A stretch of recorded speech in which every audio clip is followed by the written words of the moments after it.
Bonjour à toutes et à tous, je m'appelle Sonia Moji, je suis médium et chamane. Aujourd'hui, je viens vous faire un petit point sur les symptômes que l'on ressent tous plus ou moins en ce moment. Parce que j'ai pas mal de messages de personnes qui me disent j'ai telle douleur, j'ai tel symptôme, est-ce que c'est normal, est-ce que tout va bien, et qui s'inquiètent un petit peu. Donc l'idée, ça va être de faire un petit balayage le plus complet possible sur les symptômes que l'on peut ressentir, de vous expliquer pourquoi ils sont là, à quoi ils servent. Et puis voir un petit peu pourquoi dans un premier temps on vit tout ça. Donc pour vous faire une version assez courte, la Terre est actuellement en train de traverser une zone de la galaxie à haute densité vibratoire, hein, pour faire la version très schématisée, qui fait que le taux vibratoire terrestre s'élève et que nous, petits humains sur Terre, on est obligé aussi d'élever notre taux vibratoire. Pour élever notre taux vibratoire, il faut qu'on se déleste de tout ce qui nous empêche de monter, quelque part. C'est comme une montgolfière qui va lâcher du lest pour pouvoir s'élever. Et donc, on va lâcher du lest tant sur le plan psycho-émotionnel que sur le plan physique, ce qui va générer tout un tas de symptômes. Alors, certains d'entre vous sont habitués à ça, parce que ça fait plusieurs mois, dans certains cas plusieurs années, qu'ils sont en train de se délester de tout ça et de s'élever vibratoirement. Mais pour d'autres, c'est un tout premier contact avec ces manifestations-là, il commence juste les nettoyages. Pourquoi? Parce que, comme je dis souvent, on est tous dans la même école, mais on n'est pas tous dans la même classe. Sauf que là, voilà, il y en a qui n'avaient pas du tout commencé encore leur nettoyage et qui commencent à vivre des choses. Pourquoi on a besoin de nettoyer? Parce qu'on est tous pareils. Quand on vit des situations difficiles, il y a le subconscient qui va gérer un petit peu tout ça. Et qu'est-ce qu'il a tendance à faire? C'est mettre tout un tas de choses sous le tapis. Et puis on accumule, et puis après on appuie un tapis, on a un monticule. Et là, on est beaucoup à buter contre le monticule. Et tout revient à la surface, un peu vitesse grand V, générant des situations un petit peu compliquées à vivre émotionnellement. Ça fait partie du processus, faut pas s'inquiéter de ça. Je dis pas que c'est agréable à traverser, c'est certain, mais ça fait partie de quelque chose qui est là pour nous permettre d'avancer et de nous élever. Moi, ça fait des années que je traverse ce processus avec des morts symboliques et des renaissances, avec des descentes à la cave. Voilà, bref, je nettoie ce qui est sous le tapis. Et on nettoie ce qui est de l'ordre de cette incarnation, mais aussi des incarnations d'avant, voire du transgénérationnel, c'est-à-dire les mémoires des ancêtres. Alors autant vous dire qu'on ratisse large et que c'est pour ça que c'est aussi dense. Donc parmi les manifestations un petit peu qu'on peut avoir, on a beaucoup de fatigue. Alors avant de continuer, petite précision, bien évidemment, prenez ce qui résonne en vous. Si vous ressentez le besoin d'aller voir un médecin, n'hésitez pas, c'est-à-dire que moi, je suis pas médecin, je vous transmets ce qui se passe au niveau des énergies et des conséquences que ça peut avoir. Bien évidemment, ça ne remplace en rien la consultation d'un professionnel de santé en cas de besoin. Donc, je reprends. On ressent beaucoup de fatigue, une espèce d'impression d'être vidé, rincé, fatigué au bout du rouleau, c'est-à-dire qu'on se réveille fatigué. J'ai transmis dans une de mes dernières vidéos qu'un matin, je me suis réveillée, j'ai ouvert un œil, mon cerveau commence à s'allumer et je m'entends penser « Oh, je suis crevée, il faut que j'aille me coucher ». Là, on se dit que la journée va quand même être très longue. On a tous plus ou moins ressenti ce genre de choses ces dernières semaines, voire ces derniers mois. Beaucoup de fatigue. Alors, pourquoi? Parce que, comme je vous ai dit, on libère. Et notamment, on va libérer de la mémoire cellulaire. La mémoire cellulaire, c'est ce qui est engrammé dans l'épigénome. Alors, je ne vais pas vous faire un cours parce que ça va être long, mais grosso modo, pour faire la version très schématisée, très courte, notre ADN est composé du génome, qui code la couleur de nos cheveux, de nos yeux, ça ne bouge pas, et l'épigénome, qui est grosso modo le logiciel de fonctionnement de l'ADN. Et l'épigénome est évolutif. Il va enregistrer ce qu'on vit, et il va réagir en conséquence. Et dans notre épigénome sont engrammés les traumas de nos ancêtres. On sait aussi qu'il y a ce qu'on appelle des atomes permanents qui enregistrent un peu ce qu'on vit aussi dans les autres vies et qui vont aussi enregistrer ce qu'on vit dans cette vie actuelle. Et tout ça va avoir une influence sur l'expression de nos gènes. Qui vont être plus ou moins ouverts ou fermés. Bref, je ne vais pas revenir là-dessus. J'ai sous le coup d'une conférence sur la mémoire cellulaire que je peux éventuellement remettre en place en ligne si ça vous intéresse. Et là, pendant 1 heure, 1 heure et demie, j'explique ça en détail. En tout cas, quand on va nettoyer des choses qui sont engrammées dans notre épigénome, donc logiciel de l'ADN, ça demande beaucoup d'énergie. Du coup, le cerveau fait des choix et on a en gros les fonctions vitales activées. Pour le reste, c'est un petit peu plus compliqué. On est un peu en mode zombie. Donc ça, c'est la première raison qui fait qu'on ressent beaucoup de fatigue. On a aussi cette espèce de pression énergétique de l'extérieur parce que vous avez peut-être vu, hein, il y a beaucoup d'éruptions solaires, de pics de résonance Schumann, de tempêtes géomagnétiques, de choses comme ça qui ont un impact sur nous. Et ce qui est assez drôle avec toutes les guillemets possibles, c'est que même les gens qui sont complètement terre à terre ressentent au moins physiquement et émotionnellement les choses. Ils savent pas pourquoi, mais ils sentent que cette journée-là, le corps, il était bizarre. Il y a eu une hausse de tension, il y a eu des maux de tête, il y a eu de la fatigue, il y a eu une forme de dépression. Donc, ils ne relient pas tout ça à ces phénomènes. Mais ce jour-là, il s'est passé un truc particulier. Autre chose qui fait qu'on est très fatigué en ce moment, c'est Praline qui, avec grande délicatesse, saute du canapé. Donc, je réinstalle un petit peu mes petites affaires. Voilà. Donc, autre chose qui fait qu'on est fatigué, donc ce n'est pas que les poilus mettent le bazar dans notre vie, même si ça peut arriver, voilà, ça ne tient plus. Peut-être, ça devrait être bon. Hop, je redresse la situation. Donc, ce qui fait aussi qu'on est fatigué, c'est qu'on a une qualité de sommeil qui est, pour la plupart d'entre nous, assez exécrable depuis plusieurs semaines, voire plusieurs mois. Alors, pourquoi a-t-on une qualité de sommeil aussi pourrie? Plusieurs raisons à ça. Alors, normalement, quand on dort d'un sommeil profond et réparateur, pendant ce temps-là, notre corps astral, il part vivre sa vie dans d'autres plans. Pour refaire la version courte là aussi. Il est retenu par ce qu'on appelle une corde d'argent qui fait qu'il ne peut pas s'échapper et ne pas revenir.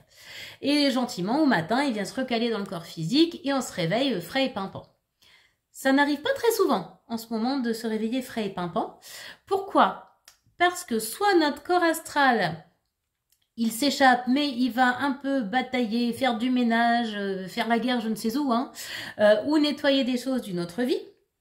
Ou alors, il ne peut plus s'échapper la nuit. Pourquoi? Parce qu'on est en mise à jour, et quand on fait les mises à jour, on a besoin que tous nos corps énergétiques soient dans notre corps physique. Du coup, si le corps astral ne peut plus aller se balader, ça veut dire qu'on n'a plus de sommeil profond et réparateur. Donc on a un sommeil de surface qui n'est pas un sommeil de qualité. Ce qui explique que pour certaines nuits, on dort, mais on se réveille plus fatigué que si on n'avait pas dormi. Et c'est un truc un peu chelou. On dit, mais pour une fois, j'ai dormi d'une traite, je suis rétamée. Alors que quand je me réveille 5-6 fois par nuit, bon, je suis pas au taquet, hein, mais j'arrive à tenir la journée. Donc là, c'est qu'on a fait une grosse mise à jour. Donc, vous l'aurez compris, on a aussi des réveils nocturnes. Hein, dans les joyeusetés, on peut se réveiller 5, 6, 10 fois par nuit. Ou alors, on a un réveil qui est conséquent. Alors, souvent, entre 3 et 5 heures du matin, on fait le hibou, on regarde le plafond et puis il se passe pas grand-chose d'autre. Et ça peut être aussi, bien évidemment, des difficultés d'endormissement. Donc, bien évidemment, tout ça va générer de la fatigue. Ensuite, on a aussi, alors souvent la nuit, des suées, donc des suées nocturnes. C'est lié à quoi? C'est lié au fait qu'on détoxine et que quand on fait des mises à jour, il y a une espèce d'accélération vibratoire. On monte beaucoup en vibration, donc quand on monte ça s'accélère et ça crée de la chaleur et on va détoxiner par les suées. Et des fois, c'est la journée, on est chaud-froid. Il y a des moments où on est glacé. Et puis d'un coup, on va avoir un coup de chaud au point qu'on se dit, mais je suis en ménopause, qu'est-ce qui se passe? Mais c'est pareil pour les hommes aussi, ils ont chaud-froid. Donc ça, c'est lié au fait qu'on a des pics d'énergie, donc des accélérations vibratoires, et puis des vides d'un coup. Ça, c'est que on n'a pas encore fini de se stabiliser. C'est un peu comme les gazinières neuves, si vous voulez, on n'a pas encore réglé les brûleurs. Donc, soit vous avez une flamme qui fait un chalumeau, soit vous avez un petit truc de rien du tout qui vous chauffera jamais rien. Tant que les réglages sont pas faits, c'est un petit peu aléatoire. On a aussi comme symptômes des vertiges, des étourdissements. Là aussi, ça peut être lié en fait à comme une espèce de décharge d'énergie qui d'un coup vient vous tourner la tête. Et où le fait que le corps n'est pas encore habitué à une énergie aussi forte. C'est-à-dire qu'on a monté en taux vibratoire et que le corps, il s'est pas encore habitué, donc il a un peu la tête qui tourne par rapport à ça. Bien évidemment, là encore, si ça vous stresse, si vous n'êtes pas à l'aise, si vous avez des peurs, si vous avez des questions, n'hésitez pas à aller voir votre médecin. On a aussi des symptômes tels que les maux de tête. Souvent, on a soit une espèce de pression là devant, souvent c'est le troisième œil là qui nous titille, ou alors l'impression qu'on nous écarte là au-dessus. Ça, c'est notre chakra coronal là qui s'ouvre pour mieux être relié là-haut. Et ça peut générer des impressions d'être en cerveau de blonde. C'est-à-dire qu'on n'a plus rien dans la tête, on est vide, on a des pertes de mémoire. Ça, c'est quand ils font des espèces de mises à jour pour faire des connexions cerveau droit, cerveau gauche. Tant qu'ils font ça, en fait, on n'est pas très affûté. On va dire ça comme ça, parce que bah, le cerveau, il est occupé à autre chose. On peut ressentir aussi en symptômes des acouphènes, des sifflements, des bourdonnements d'oreilles. Ça, c'est très souvent lié à des éruptions solaires ou des tempêtes géomagnétiques. Ça peut être aussi le fait que là-haut, on essaie de nous parler et qu'on n'est pas encore branché sur le bon canal. Vous savez, là, on n'est pas sur la bonne station radio. Donc ça, pareil, en général, ça passe. Très souvent, les personnes qui vont chercher à faire des analyses pour ça, bah, on trouve rien et puis ça passe comme c'est venu. Je dis pas que c'est agréable, mais ça fait partie un petit peu des mises à jour. Autre symptôme qu'on a pas mal aussi, alors surtout avec cette période hivernale, vous allez dire, bah, c'est pas très original, c'est rhume, grippe, ou pseudo-rhume, pseudo-grippe. Alors, bien évidemment, avec la période d'hiver, c'est classique. Ce qu'il est un petit peu moins, c'est quand ces symptômes-là durent dans le temps. C'est-à-dire que des fois, on va se taper des rhumes ou un mal de gorge pendant 3 semaines. Et ça ne passe pas. Ça, c'est qu'il y a une mise à jour qui est en train de se faire et qui peut être un peu poussive. Si ça passe pas, ça veut dire qu'il faut aider à libérer les choses. Donc là, on va aller vers le décodage biologique. Mal de gorge, plus de voix, on a du mal à s'exprimer, quelque chose qui nous reste en travers de la gorge. C'est bête et méchant comme on dit, mais souvent, ça veut bien dire ce que ça veut dire. Le rhume, tout ce qui va être des fluides qui sortent de notre corps, ça va nous aider à détoxiner, là encore, à nous libérer de tout ce qui n'est plus juste dans notre corps. Le fait d'évacuer des choses, ça dit bien ce que ça veut dire. Donc ça, c'est aussi un nettoyage. On peut avoir des nausées. Les nausées sont souvent liées au rejet et à des blessures, enfin en tout cas des mémoires liées à des viols, des attouchements, des choses de ce genre-là. C'est très souvent lié à ça. Ça peut être lié à notre histoire de cette incarnation, d'une vie passée ou des ancêtres. Donc là, à voir en fonction de chacun. Bien évidemment, on peut aussi avoir tout simplement une petite gastro, mais souvent, ce genre de choses est utilisé pour libérer d'autres choses derrière. On va avoir aussi tout ce qui est problème intestinaux, des ballonnements. Alors tout ce qui est ballonnement gaz, je suis désolée pour cette poésie, c'est beaucoup lié au familial. Le familial qui s'évacue. Et problème de transit, constipation ou diarrhée, en fait, c'est pareil, souvent lié aussi au fait de vider des choses ou d'avoir des difficultés à les vider. Et quelquefois, il y a des accélérations vibratoires. C'est-à-dire qu'on a d'un coup une espèce de shoot d'énergie qui nous traverse. Eh ben, c'est tellement intense que ça va se manifester par ce biais-là. Et quelquefois, c'est quand un point est bloqué, ça se libère. Là, je pense à une de mes petites clientes qui se reconnaîtra, qui avait le dos bloqué, je l'ai eu en soin, ça a bien travaillé, puis le lendemain, qui me dit, bon, alors là, je me vide, est-ce que ça peut être lié à ça? Parce que le dos, il y avait presque plus de douleur et ça s'évacuait. Donc oui, le corps, il va chercher à libérer par tous les moyens possibles. Alors, c'est pas très glamour, mais au moins, vaut mieux que ce soit dehors que dedans, si je peux dire ça comme ça. On peut avoir donc, je viens d'en parler, des maux de dos. Alors, les maux de dos, c'est un peu j'en ai plein le dos, c'est beaucoup lié au fait d'en prendre beaucoup sur son dos. Le bas du dos peut être beaucoup lié au familial aussi. Il y a tout un tas de raisons, mais ça peut être lié aussi à nos fondements, à notre structure, à notre façon de nous stabiliser, de nous ancrer. Surtout le bas du dos. Le haut du dos, c'est plutôt quand on porte trop lourd, le sac à dos plein de pierres, toutes les pressions qu'on a sur les épaules, le fait de trop épauler d'autres personnes. Quand on a des manifestations de ce point de vue-là, c'est en général qu'on doit poser des choses ou que des choses sont en train de se poser. Ça dépend là aussi du travail qu'on a fait. Si on est au début du chemin, ça vient dire attention, il y a ça à travailler. Si on a déjà bien avancé sur le chemin, c'est plutôt ça s'allège. Puisqu'on libère sur 3 plans, mental, émotionnel, corps physique, mémoire cellulaire. On a aussi des douleurs articulaires et musculaires et on est nombreux, moi la première, à avoir 100 ans par moment. C'est comme la météo, voilà, moi, âge réel, bientôt 46, ressenti 142. Donc ça dépend des jours. Et d'autres, ça va être 25. Je préfère ces jours-là, c'est un peu plus rare en ce moment, mais bon, on fait avec. En tout cas, les douleurs articulaires, musculaires, sont liées aussi à des mises à jour au niveau de beaucoup de la structure. On bouge dans notre corps et donc bah, ça va générer des inflammations, ça va générer comment dire, des tensions là où l'énergie est bloquée et doit se libérer, d'où les douleurs qui vont derrière. On peut avoir aussi des douleurs au cœur et des palpitations. Ça, c'était les symptômes de fin janvier, beaucoup. Souvent c'est une pointe, des palpitations, la sensation que ça s'accélère. Alors ça fait super peur. En général ça passe assez vite. Là pareil, si vous avez un doute, allez voir le médecin. On dit souvent qu'une pointe c'est pas très grave, que c'est quand il y a une barre qu'il faut plus s'inquiéter. Mais pareil, on ne reste pas sur un inconfort, c'est pas la peine. Si on a un doute, on va voir son médecin. Mais en tout cas, ce genre de symptômes au niveau du cœur existent. En général, ils passent. Ils sont liés à quoi? Ils sont liés à l'ouverture du cœur, tout simplement. On peut avoir aussi des problèmes au niveau dentaire. Ça, c'est lié beaucoup aux racines, hein, les dents, les racines, voilà, où on fait des mises à jour. Problème aux yeux. Alors, problème aux yeux, irritation, vision floue. Ça, c'est qu'on change notre vision sur les choses. On peut avoir une vision qui s'altère pendant un moment, on voit de moins en moins bien, on a l'impression de vieillir, et puis ça peut revenir d'un coup et encore mieux qu'avant. Voilà, on change notre vision, notre focus change, donc sur plusieurs semaines, plusieurs mois, on peut avoir des mises à jour là-dessus. Et quelquefois, on va avoir des irritations, bah, c'est qu'est-ce que je vois et qui m'irrite, hein, finalement. On peut avoir aussi des problèmes au niveau respiratoire, la sensation d'étouffer, de manquer d'air.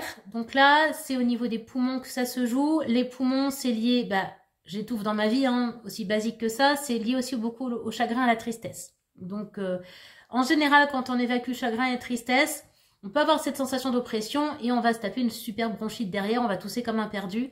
Et souvent, on peut tousser un peu gras. Il peut y avoir aussi, dans ces périodes de montée en vibration, des prises de poids. Parce que, je ne sais pas qui a décidé ça, mais vraiment, j'ai 2-3 mots à lui dire. Quand on monte en taux vibratoire, le haut taux vibratoire, pour se stabiliser, en fait, il va d'abord se fixer sur le gras et notamment la graisse abdominale. Alors là, moi, je compte faire une pétition pour protester parce que ils auraient pu mettre ça dans les cheveux. Hein, les cheveux, c'est bien, on est tous contents d'avoir des plus beaux cheveux, plus épais, voilà.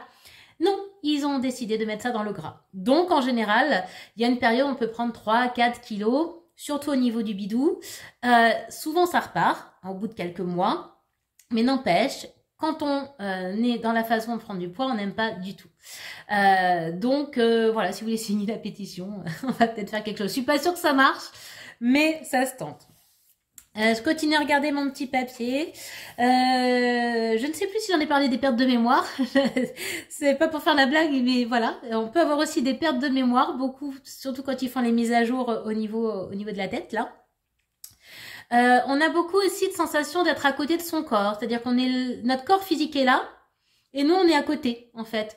On se traîne, on n'est pas dedans. C'est difficile à décrire, mais si vous le vivez ou vous l'avez vécu, vous savez très bien de quoi je parle. On est là sans être là. On vit sa vie, mais en mode un peu robot. Mais on n'est pas à ce qu'on fait. On n'est pas dedans. On a l'impression presque d'être observateur de la scène. Voire dans certains cas, on a l'impression d'être complètement stone, complètement shooté. En mode, j'observe ce qui se passe, je fais les choses, mais je suis pas là. C'est assez difficile à décrire avec des mots, c'est vraiment des ressentis. Après, on peut avoir des envies de nourriture différentes. Donc, soit c'est pour changer son mode d'alimentation, soit on va avoir des appels de certains aliments à certains moments. Ça, c'est que pour faire la mise à jour, notre corps a besoin de telles vitamines, de tels oligo-éléments, de tels minéraux qu'il va trouver là ou là. D'autres fois, c'est la loose, j'ai besoin de réconfort. Ça, c'est encore autre chose, mais on a des appels comme ça au niveau de la nourriture. Et d'autres fois, ça va être ne plus manger. Sur une période de quelques heures ou de quelques jours, c'est on n'a plus faim, il n'y a plus rien qui passe, on ne peut plus manger. Laissez faire votre corps, il sait ce qu'il fait.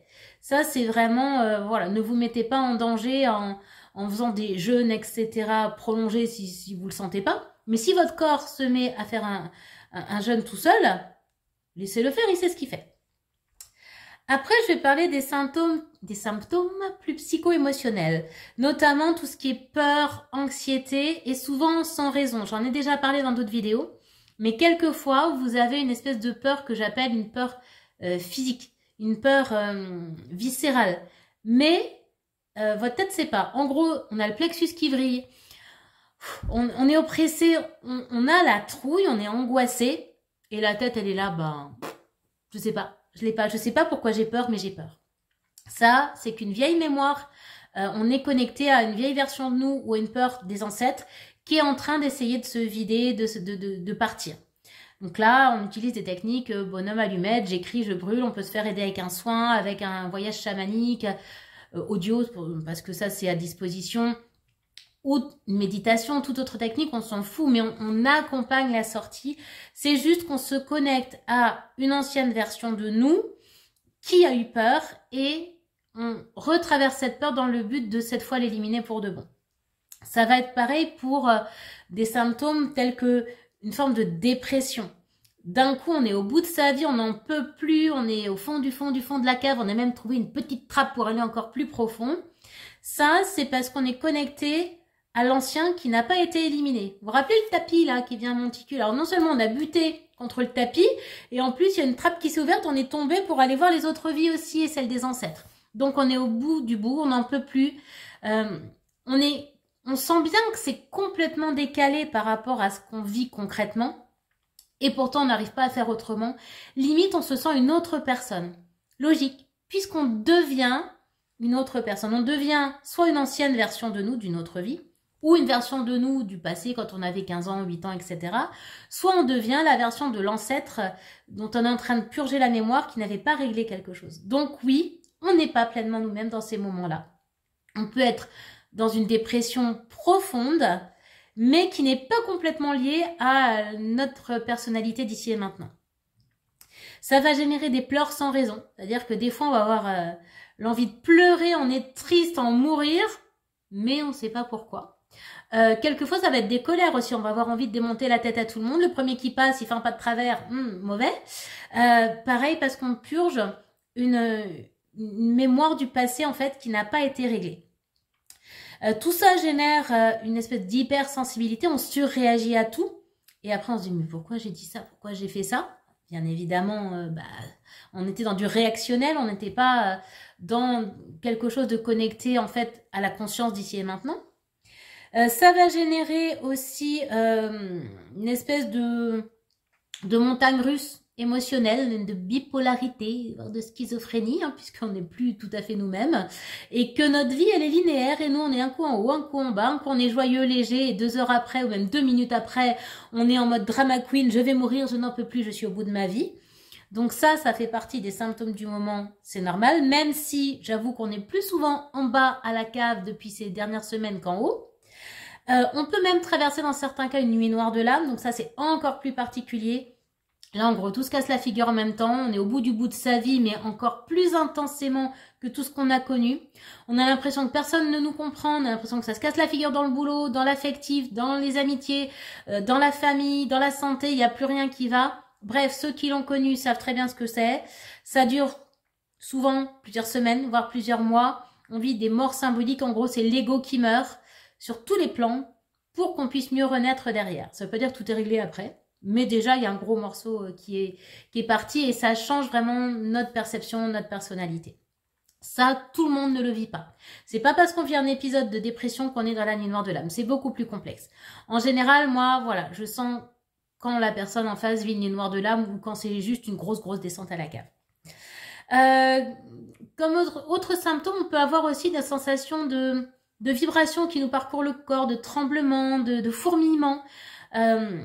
On peut se dire que c'est un problème de circulation du sang. Alors, dans certains cas, ça peut affecter la circulation quand ça fait une mise à jour. Mais c'est souvent l'énergie qui nous traverse, en fait, qui crée ce genre de symptômes. Donc là, pareil, pas d'inquiétude. Ça passe comme c'est venu, grosso modo. Faut juste être patient. Quoi vous donner comme conseil pour traverser tout ça? Pas de panique. On y passe tous ou on y passera tous. De toute façon, on va tous faire les mises à jour. Il y en a qui ont commencé comme moi il y a plusieurs années. D'autres qui font ça depuis quelques mois, d'autres qui commencent juste à rentrer dans ces joyeusetés et qui se disent mais c'est quoi cette chiandie? Voilà, ça fait partie du changement planétaire qu'on est en train de vivre. Cette année 2025 va être très dense, très très intense, à la fois très riche et il y a beaucoup de choses qui vont s'arrêter. Donc on est obligé de s'aligner. On est obligé d'aller nettoyer pour être vraiment nous-mêmes finalement, parce que toutes ces blessures non réglées, toutes ces émotions qui n'ont pas été vidées, tous ces comportements toxiques qu'on met en place sans même s'en rendre compte, ça fait qu'on n'est pas pleinement nous-mêmes, on n'est pas connecté à notre âme, à la version de nous rayonnante, lumineuse et qui est dans sa vie la plus parfaite finalement. Donc tout ça, c'est pour faire de la place, pour accueillir la part de nous qui rayonne, qui s'aligne, qui va être dans la vie qui est la plus juste pour elle, qui va kiffer sa vie. Donc, ouais, c'est pas agréable d'aller à la cave, c'est pas agréable de retraverser du pourri, de la colère, de la tristesse, du burk, du moche, mais derrière, on fait de la place pour être en mode épanoui, et ça, franchement, ça vaut le coup. Dans la vidéo Descendre à la cave, une des premières, j'expliquais, comme quand on vide le dressing, à un moment, c'est un bazar infâme, il y en a partout, on n'en peut plus, on est perdu. Mais quand on range, il y a de la place pour accueillir de nouvelles et belles choses. Donc si vous êtes, comme beaucoup d'êtres humains sur cette planète en ce moment, dans cet état de dépression, de mal-être, de ras-le-bol, de maux physiques, de je me sens comme un petit vieux, une petite vieille, j'ai mal partout, je suis en burn-out, pas de panique. Tout va bien. Vous faites de la place. Vous êtes en train de purger l'ego. Vous êtes en train de purger les comportements toxiques, les versions obsolètes de vous, pour accueillir la version 5.0, pour accueillir les choix d'âme, pour accueillir ce qui vous fait vraiment kiffer dans votre vie. Forcément, ça va générer des changements. Changement de métier, changement de région, changement de compagnon, des fois dans certains cas, changement de façon d'être, changement de façon de vivre, d'accueillir la vie. Mais tout ça, c'est pour du meilleur derrière. Alors oui, c'est long à arriver, je sais. On a l'impression que c'est la carotte qui fait avancer l'âne, que ça n'en finit pas. Je l'ai dit plusieurs fois dans plusieurs vidéos. 2025, on est remis sur les rails, ça s'enclenche. Je l'ai comme entendu, cet enclenchement, à partir du printemps. Et ça va commencer à avancer concrètement pour cette année, pour peu qu'on ait fait les mises à jour. Donc ceux qui commencent juste les mises à jour, effectivement, la mise en place, ça va pas se faire à partir du printemps, elle va se faire un peu plus loin, mais c'est pas grave. Chaque chose en son temps. Buvez beaucoup d'eau, tisane, bouillon, aidez-vous avec les fleurs de bac. Des techniques comme écrire et brûler, les bonhommes allumettes, des méditations, les voyages chamaniques audio, j'en propose plein. Il y en a j'ai créé une boutique en ligne. Vous retrouverez les infos dans la barre de description sur mon site internet. Aidez-vous aussi de vos proches, de vos amis, discutez, parlez-en, il y en a plein qui vivent ça. Donc beaucoup d'eau, d'hydratation, je l'ai déjà dit. Je vous ai dit qu'il y avait des problèmes de mémoire. On peut prendre des bains d'eau salée avec des huiles essentielles. Utiliser le plus possible les plantes et les remèdes naturels plutôt que le chimique. Mais des fois, le chimique, on en a besoin parce qu'on est trop bas à la cave et que sans ça, on n'arrive pas à remonter. Faites-vous accompagner par des professionnels compétents et ouverts qui vont comprendre que oui, la chimie, il faut qu'elle soit là un temps donné et qu'à côté, on fasse la mise à jour, le travail pour ne pas avoir cette béquille à vie. Parce que d'où on a vu qu'on avait des béquilles à vie pour ce genre de choses, non. Donc l'idée, si vous êtes sous traitement, c'est de faire le nécessaire pour pouvoir gentiment en sortir en étant accompagné par un professionnel, parce que ça, on n'arrête pas les antidépresseurs comme ça, c'est très dangereux. Mais si on n'a pas commencé, il y a des plantes, il y a tout un tas de choses qui existent. Allez vers ce qui vous fait du bien. Il y a aussi les soins énergétiques qui font du bien sous toutes leurs formes. Ce que je fais, ça peut être la kinésiologie, ça peut être l'EMDR, l'EFT, l'hypnose. On s'en fout. Allez vers ce qui vous fait du bien, ce qui résonne en vous. Et il y a une chose qui résonne en vous à l'instant T. Et puis, dans 2 mois, ce sera autre chose. C'est OK. Respectez-vous. Soyez bienveillants aussi avec vous. C'est pas facile ce qu'on vit. Et on fait ce qu'on peut. Tout ça est géré beaucoup par notre subconscient qui passe par l'inconscient. On n'a pas fait exprès de mettre plein de trucs sous le tapis. Donc c'est pas la peine de se dire, ah ben voilà, je suis nulle, c'est ma faute, j'ai pas réglé le truc. En général, on a l'impression que à partir du moment où le mental n'y pense plus, c'est réglé. Et non, c'est beaucoup plus complexe que ça. Donc beaucoup de bienveillance, les mécanismes, ça s'apprend, les nettoyages, c'est en cours, ça se fait. Donc on ne s'inquiète pas, on garde le sourire, la bonne humeur quand on peut. Et si on a besoin d'aller pleurer, se rouler par terre, on le fait parce que ça fait du bien de purger. Et puis, eh ben, je vous dis bon courage pour tout ça. N'hésitez pas à me faire vos retours en commentaire, me poser des questions si vous en avez. Si j'ai oublié quelques symptômes, pareil, un petit message en commentaire. Et puis je ne manquerai pas de vous répondre. En attendant, bon courage, traversez tout ça avec la tête haute, tout va bien se passer, on va vers le meilleur.